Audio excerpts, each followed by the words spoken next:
법원의 추가 조사위, 예, 블랙리스트에 대한 추가 조사위죠. 조사 결과 블랙리스트가 있다 없다 뭐 이런 식의 보도도 있습니다. 이 논란 한번 짚어보겠습니다. 제대로. 법무법인 동안의 이정열 사무장, 과거에는 부장판사였습니다. 그래서 모셨습니다. 직접 스튜디오에 나오셨습니다. 안녕하십니까? 안녕하십니까? 예. 우선 본인의 이름도 있었나요? 당연히 있었겠죠. 예. 웃으면 안 되는데. 그리고 예. 아시는 분들도 일부 있으시겠습니다만 부부 부장판사였습니다. 한 분은 사무장이고 이제는 한 분은 여전히 부장판사님이시죠? 예. 예. 혹시 그 부인의 이름도 등장했습니까? 네. 네, 부부가 다 등장했습니다. 저희 애들 엄마의 경우에는 칭찬하는 쪽으로 써 있어가지고. 칭찬하는 쪽으로. 어쨌든 성향은 파악되어 있었다. 여기 이제 언론에서 예. 초반에 리스트는 없었다라는 식의 보도도 있었고, 어떤 언론에서는 리스트가 없다고 할 수 있느냐, 좀 애매모호한 애매모호한 분석, 혹은 뭐 조사위도 리스트가 있다 없다고 말하지 않았다, 이런 식의 이제 애매모호한, 마치 리스트가 없었던 것 마냥 보도되기도 했거든요. 이게 저는 말이 안 된다고 보는데 어떻게 보십니까? 당연히 말이 안 되죠. 네. 이게 리스트라는 게 그야말로 뭐 엑셀 파일로, 네. 뭐 표로 1번부터 100번 막 쭉. 그렇죠. 순번 매겨가지고 네. 그것만 리스트냐? 그거는 아니죠. 중요한 것은 이런 리스트라는 것을 만들어서, 그러니까 리스트의 목적에 해당하는, 네. 감시하겠다, 사찰하겠다, 불이익 주겠다, 그래서 특이한 사람 찍어내겠다 하는 그런 목적으로 작성된 또 그런 작업이 있었느냐가 그게 블랙리스트 핵심이거든요. 그러니까요. 이게 엑셀 파일이 아니냐가 중요하지 않지 않습니까? 예. 그리고 뭐 조선일보를 비롯해서 일부 몰지각한 업체란다. 매체에서 죄송합니다. 방송사고입니다. 매체에서 리스트 얘기하고 있는데 리스트 예. 유사한 거 있었습니다. 여기 보면 엑셀 파일도 있긴 있었습니까? 예. 보면 사법행정위원회 위원 후보자 검토라고 하는 문건에서 이게 뭐냐면 사법행정위원회라는 걸 법원행정처에서 만들게 되는데 여기에 소위 왕당파만 들어가면 이 위원회가 이제 공격을 받을 수가 있다. 그러니까 왕당파 말고 저쪽 편 입장에서 볼 때 이쪽 편. 네. 예. 그러니까 뭐 소위 말하는 이제 뭐 좀 진보적이라거나 네. 뭐 대법원의 비판적이라든가 그런 사람들을 다수 집어 넣어야 된다. 몇 명은 넣어서 이렇게 물타기를 해야. 그렇죠. 공격을 안 받는다. 예. 그러면 그런 성향의 사람을 알아야 되잖아요. 그 성향의 사람들 명단을 작성을 했습니다. 아, 그렇군요. 그게 64명이 있습니다. 이 표가 있어요. 좀 보여주세요. 예. 이거 보이는 라디오도 나가죠. 네. 아, 엑셀 있습니다. 여기 보면 뭐가 나와 있냐. 리스트. 1번부터 쭉 있고요. 예. 이름. 이거 뭐 1번 김땡땡 뭐 이렇게 나오는데 이거 전 보면 누군지는 아는데 말씀 못 드리겠고요. 현재 직책 서울고등 고법부장, 연수원 기수, 생년, 출신 고등학교, 대학교, 그다음에 이제 경력이 나오는데 다 이런 거 써 있습니다. 우리법, 노동법, 젠더법, 인권법. 그다음 옆에 특성, 뭐 기본적으로 보수 성향, 뭐 우리법 연구회 회장 역임, 뭐 여성 친화적 가치관. 이거 다 사찰에 써놓은 거. 이것도 최소한 리스트 아닙니까? 당연하죠. 예. 그러니까 리스트라는 게 1번부터 뭐 100번까지 번호 매겨서 네. 판사 전원에 그 블랙리스트가 있느냐 이렇게만 바라보고 그게 없으면 다 블랙리스트가 없다라고 말하는데 그거 말이 안 되는 거고. 그렇죠. 성향 파악하는 게 결국은 그 리스트인데 실제 64명의 리스트는 있고 예, 있고요. 그 외에도 성향을 파악하고자 했던 정황, 성향을 파악한 정황이 계속 있는 거 아닙니까? 그렇죠. 그런 문건들은 너무 많이 발견돼서. 그 리스트, 블랙리스트 예. 있는 겁니다. 예, 있냐 없냐 따질 문제도 아니고 있냐 물으면 있습니다. 예. 예. 그리고 정말 진짜 그 사람들이 말하는 블랙리스트 저는 찾을 수 있다고 생각합니다. 실제 예, 그것도 있을 뭐, 것이다. 예, 나중에 뭐 기회 있으면 다시 말씀드리고요. 분명히 기회 있습니다. 지금 왔어요. 예, 이게 제가 예, 오케이. 예. 지금 이번에 이 추가조사위원회에서 그 발표를 하면서 대상이 됐던 문건들이 예. 발견된 문건들이 2015년, 2016년 판이잖아요. 예. 그럼 그 이전 건 어디 갔습니까? 그렇죠. 예. 그런 리스트는 진작부터 있었을 수 있겠네요. 예, 그러니까 이게 지금 대법원장. 이게 두 가지 지금 방법이 있는데요. 하나는 어제 뭐 보도가 나오긴 했습니다만 이 법원행정처라고 하는 데가 기본적으로 판결을 쓰는 데가 아니기 때문에 판사들한테 익숙한 자리가 아니거든요. 행정직 자리겠죠. 그렇죠. 예. 그러니까 업무 인수인계가 정말 뭐 이렇게 뭐라 그래야 되죠? 타이트합니다. 아하. 그러니까 종전에 있던 자료들 다 하나도 안 버리고 축적돼서 봤거든요. 아하. 그래야지 옛날에 또 판사들이다 보니까 꼼꼼해가지고. 그렇죠. 옛날에 문서에 뭐라고 어떤 형식으로 썼는지를 알아야 그래야 그거를 뭐 백기든 뭐 벤치마킹을 하든 해가지고 쓰니까. 그렇죠. 옛날 형식 자체도 모르니까. 다 있습니다. 그 안에 다 있다. 예, 근데 그게 지금 이제 삭제를 했겠죠. 증거인멸 한다고. 300개는 삭제했다는 나왔어 이미. 예, 그렇죠. 예. 그런데 지금 현재 이번에 그 조사 대상이 되었던 PC가 네.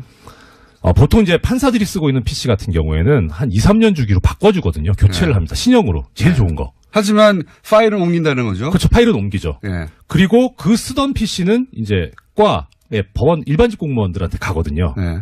그러면 거기에 지금 이제 지워진 파일들이 있겠죠. 그걸 조사하면 된다. 그렇죠. 근데 이거는 못 봐요. 왜냐하면 법원에 이번에 지금 추가조사위원회에서는 어차피 강제 수사권이 없기 때문에 이건 그렇죠. 압수수색해야 되거든요. 이건 네. 수사기관이 나서야 되는 거죠. 그러니까 지금 그 조사의 한계가 법원 행정처에서 내가 못 줘. 그러면 조사를 못 했다는 거잖아요. 그렇죠. 그러니까 우리는 일반적으로 아니 대법원장이 직접 나섰는데 그게 안 되나 싶은데 그게 안 되나 봐요. 그러니까 일단은 조사기 때문에 이 조사라고 하는 건 임의 수사라 그래서 상대방의 동의가 있어야 됩니다.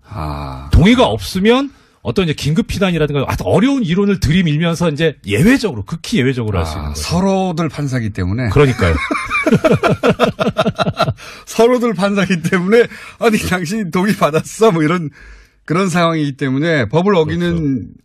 어떤 조사는 절대 할 수가 없는 거군요. 예, 그런 거에 대해서 되게 부담을 느끼죠. 그러니까 그런 부담감을 알고 있기 때문에 이 양승태나 내지는 법원 행정처에 부역했던 판사들이 저번에 들고 나온 거죠. 뭐 절차 위반이다, 사생활 침해한다 이딴 논리를 들고 나온 거죠. 이런 게 나올까 봐 그런 거죠. 그래서 지금 당연히 알죠 그 사람들은. 지금 조사했던 방식은 키워드로 네. 일부 그러니까 제출되지 않은 것은 아예 조사도 못했고 네. 일부 게다가 비밀번호가 걸려있는 거 열어보지도 못했던 거 아닙니까? 그렇죠. 비밀번호를 모르니까. 어마어마하게 나올 수도 있는 거예요. 네. 하루빨리 수사 의뢰해야 되는 거 아닙니까, 이제? 그렇죠. 이거 어차피 양승태 씨 같은 경우에 지금 고발당해 있거든요. 네. 그러니까 거기에다 추가해가지고 그냥 압수수색 영장 발부받아서 하면 됩니다. 근데 이제 이게 사법부가 이제 자체 사안을 검찰에 수사 의뢰한다는 게 이게 자존심도 상하고, 네. 그렇죠?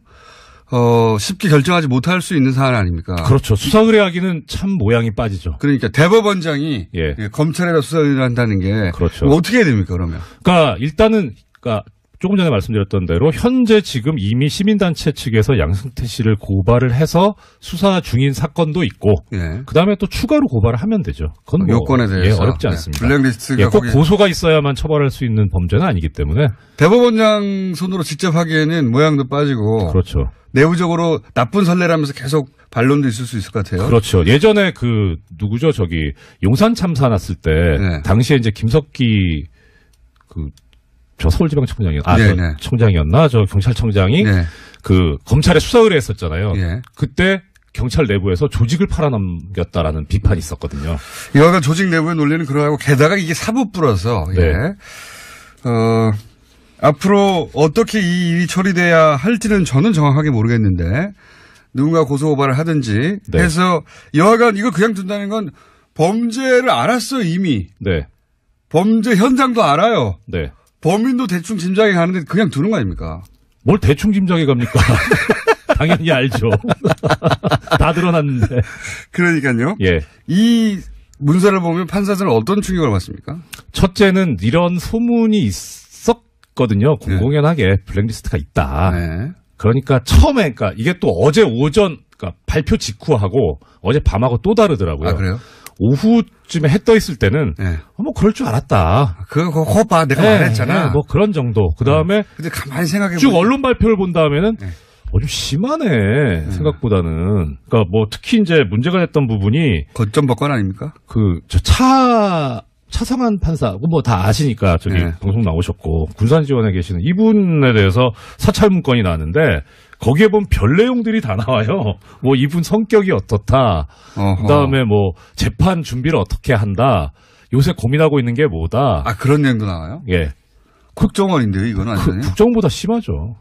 그러니까 이런 걸 보면서, 야, 이런 것까지 했네? 심하다. 였거든요. 네. 근데 그 다음에 실제 이제 이 조사 보고서하고 거기에 그 법원행정처에서 작성했다는 그 문서까지 전부 다 이제 퍼지고 알게 되고 나서는 판사들이 좀 열받아서 뭘 못하는 거예요. 이렇게 했단 말이야? 특히 아까 저 말씀도 나왔습니다만 원세훈 전 국정원장 재판 같은 경우에는 이거 완전히 법원을 들어다 갖다 바쳤잖아요. 그렇게 느끼는 거군요. 예. 자기들은 입으로는 사법권 독립 얘기하면서 뒤로는 법원을 그것도 청와대 일개 수석비서관한테 갖다 바친 거 아닙니까? 우병우 민정수석한테.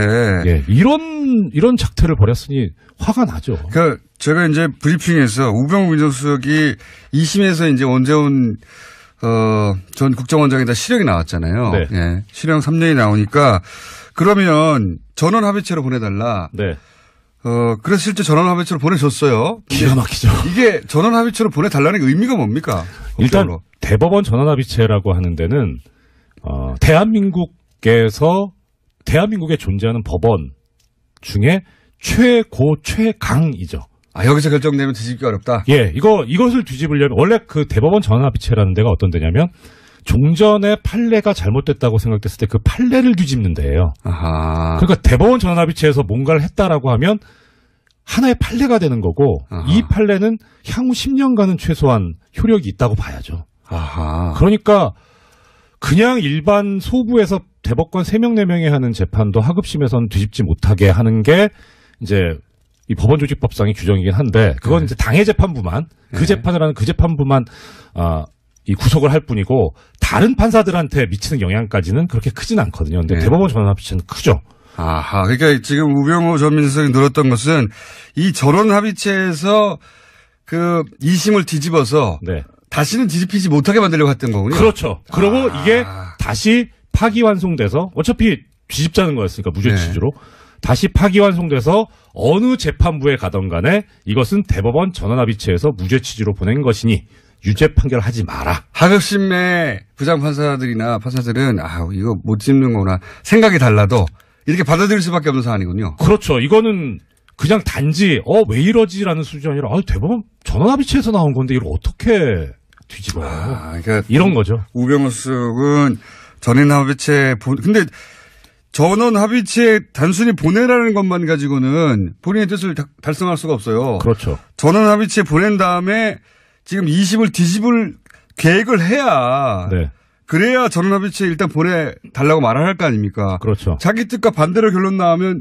자기 완전히 뒤집을 수 없는 상황이 되는 거잖아요. 이제는.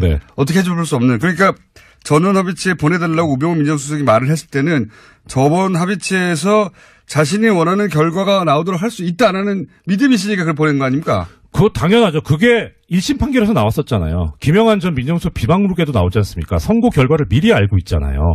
그러니까 1심 때는 다 교감을 하고 한 거예요. 근데 이상하게 항소심이 특정 재판부에 가버리게 2심 재판부는 전혀 말을 안 듣는 2심 재판부의 당시 그 부장판사님 누굽니까? 이름 좀 알려드려야 아시잖아요.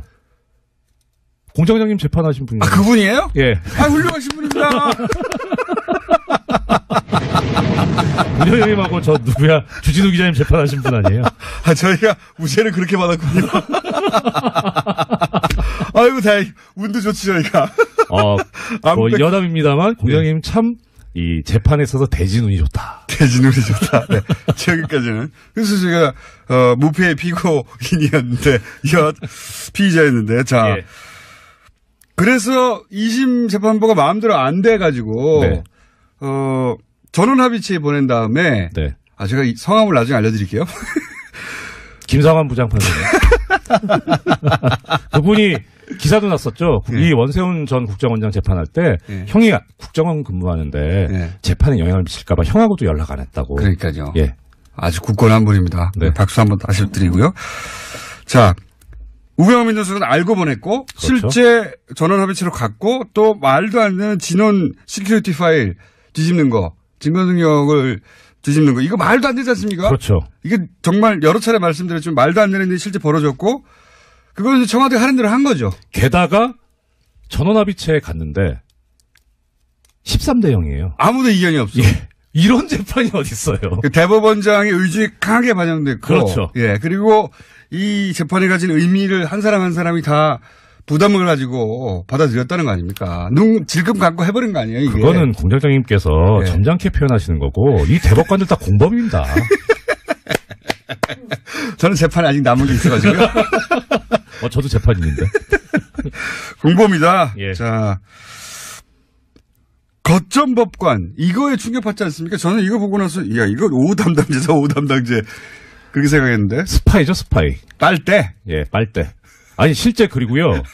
이게 더 충격적인 게 지금 판사 블랙리스트 관련해서 징계를 받은 고등법원 부장판사급 판사가 있는데 네. 이분이 국제인권법 연구회 회장도 합니다. 아하. 그러니까 네. 그 당시에 무슨 소문이 돌았냐면 저 양반이 약간 좀 보수적 성향으로 알고 있었는데 국제인권법 연구회 회장을 한다?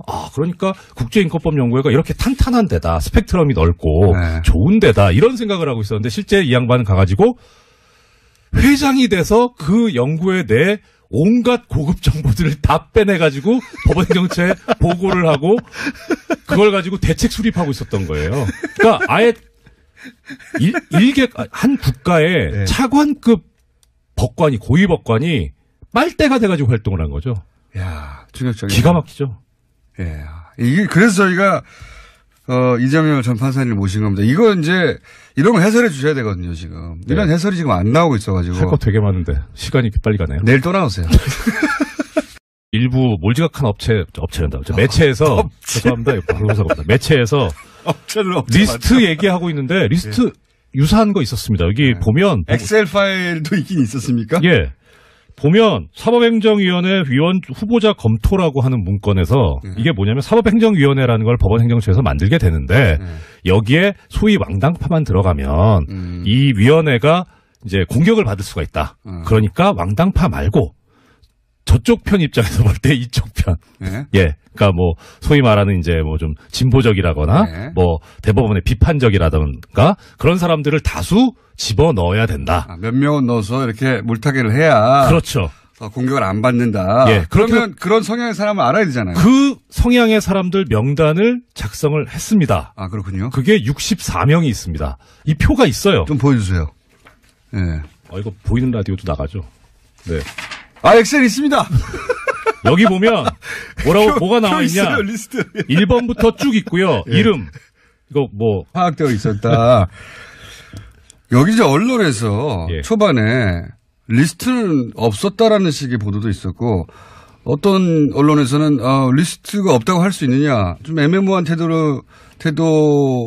애매모호한 분석 혹은 뭐 조사위도 리스트가 있다 없다고 말하지 않았다 이런 식의 이제 애매모호한 마치 리스트가 없었던 것 마냥 보도되기도 했거든요. 이게 저는 말이 안 된다고 보는데 어떻게 보십니까? 당연히 말이 안 되죠. 네. 이게 리스트라는 게 그야말로 뭐 엑셀 파일로 네. 뭐 표로 1번부터 100번 막 쭉. 그렇죠. 순번 매겨가지고 네. 그것만 리스트냐? 그거는 아니죠. 중요한 것은 이런 리스트라는 것을 만들어서 그러니까 리스트의 목적에 해당하는 네. 감시하겠다, 사찰하겠다, 불이익 주겠다, 그래서 특이한 사람 찍어내겠다 하는 그런 목적으로 작성된 또 그런 작업이 있었느냐가 그게 블랙리스트 핵심이거든요. 그러니까요. 이게 엑셀 파일이 아니냐가 중요하지 않지 않습니까? 예. 그리고 뭐 조선일보를 비롯해서 있다고 생각합니다. 실제 예, 그것도 그건 있을 뭐, 것이다. 예, 나중에 뭐 기회 있으면 다시 말씀드리고요. 분명히 기회 있습니다. 지금 왔어요. 예, 이게 제가 예, 오케이. 예. 지금 이번에 이 추가조사위원회에서 그 발표를 하면서 대상이 됐던 문건들이 예. 발견된 문건들이 2015년, 2016년 판이잖아요. 예. 그럼 그 이전 건 어디 갔습니까? 그렇죠. 예. 그런 리스트는 진작부터 있었을 수 있겠네요. 예, 그러니까 이게 양승태 지금 대법원장. 이게 두 가지 지금 방법이 있는데요. 하나는 어제 뭐 보도가 나오긴 했습니다만 이 법원행정처라고 하는 데가 기본적으로 판결을 쓰는 데가 아니기 때문에 판사들한테 익숙한 자리가 아니거든요. 행정직 자리겠죠. 그렇죠. 예. 그러니까 업무 인수인계가 정말 뭐 이렇게 뭐라 그래야 되죠? 타이트합니다. 아하. 그러니까 종전에 있던 자료들 다 하나도 안 버리고 축적돼서 봤거든요. 아하. 그래야지 옛날에 또 판사들이다 보니까 꼼꼼해가지고. 그렇죠. 옛날에 문서에. 뭐라고 어떤 형식으로 썼는지를 알아야 그래야 그거를 뭐 베끼든 뭐 벤치마킹을 하든 해가지고 쓰니까. 그렇죠. 옛날 형식 자체도 모르니까. 다 있습니다. 그 안에 다 있다. 예. 근데 그게 지금 이제 삭제를 했겠죠. 증거. 법원의 추가 조사위, 블랙리스트에 대한 추가 조사위죠. 조사 결과 블랙리스트가 있다 없다 뭐 이런 식의 보도도 있습니다. 이 논란 한번 짚어보겠습니다. 제대로. 법무법인 동안의 이정열 사무장, 과거에는 부장판사였습니다. 그래서 모셨습니다. 직접 스튜디오에 나오셨습니다. 안녕하십니까? 안녕하십니까? 예. 우선 본인의 이름도 있었나요? 당연히 있었겠죠. 예. 웃으면 안 되는데. 그리고 예. 아시는 분들도 일부 있으시겠습니다만 부부 부장 판사였습니다. 한 분은 사무장이고 이제는 한 분은 여전히 부장 판사님이시죠? 예. 예. 혹시 그 부인의 이름도 등장했습니까? 네. 네, 부부가 다 등장했습니다. 저희 애들 엄마의 경우에는 칭찬하는 쪽으로 써 있어가지고. 칭찬하는 쪽으로. 어쨌든 성향은 1번 김땡땡 뭐 이렇게 나오는데 이거 전품 누군지는 아는데 말씀 못 드리겠고요. 현재 직책 서울고등 고법부장, 연수원 기수, 생년, 출신 고등학교, 대학교, 그 다음에 이제 경력이 나오는데 다 이런 거 써 있습니다. 우리법, 노동법, 젠더법, 인권법. 그다음 옆에 특성, 뭐 기본적으로 보수 성향, 뭐 우리법 연구회 회장 역임, 뭐 여성 친화적 가치관. 이거 다 사찰에 써놓은 거. 이것도 최소한 리스트 아닙니까? 당연하죠. 예. 그러니까 리스트라는 게 1번부터 뭐 100번까지 번호 매겨서 네. 판사 전원에 그 블랙리스트가 있느냐 이렇게만 바라보고 그게 없으면 다 블랙리스트가 없다라고 말하는데 그거 말이 안 되는 거고. 그렇죠. 성향 파악하는 게 결국은 그 리스트인데 실제 64명의 리스트는 있고. 예, 있고요. 그 외에도 성향을 파악하고자 했던 정황, 성향을 파악한 정황이 계속 있는 거 아닙니까? 그렇죠. 그런 문건들은 너무 많이 발견돼서. 그 리스트, 블랙리스트 있는 겁니다. 예, 있냐 없냐 따질 문제도 아니고 있냐 물으면 있습니다. 예. 그리고 정말 진짜 그 사람들이 말하는 블랙리스트 저는 찾을 수